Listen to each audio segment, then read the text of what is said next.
আসসালামু আলাইকুম বন্ধুরা, সবাই কেমন আছেন কমেন্ট করে জানাবেন অবশ্যই। আজকে আমরা নতুন রেসিপি তৈরি করতেছি আমাদের দোকানে। নতুন করে আজকে কপিল আসলো, বললো যে আজকে থেকে আমাদের দোকানে কাবাব তৈরি হবে। আসলে সত্যি কথা বলতে কি, আমরা কখনো কাবাব তৈরি করি নাই। কপিলে আসলো, ইউটিউবে ভিডিও দেখাইলো, আর ওই ভিডিও দেখেই আমরা কাবাব তৈরি করব এখন। আসলে এগুলো হচ্ছে আলু আর নানান রকম মশলা দিয়ে সাজানো।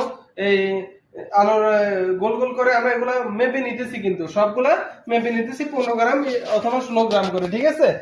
কেননা বেশ কম হয়ে গেলে এটার টেস্ট খারাপ হয়ে যেতে পারে।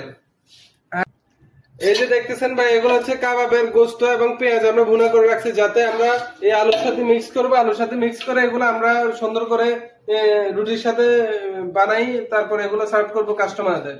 অবশ্যই আপনারা দেখবেন নেক্সট ভিডিও আমরা কিভাবে জিনিসগুলো তৈরি করি, আপনাদেরকে অবশ্যই দেখাবো। আমার কথাগুলো ভালো লাগলে চ্যানেলটা সাবস্ক্রাইব করে যাবেন অবশ্যই।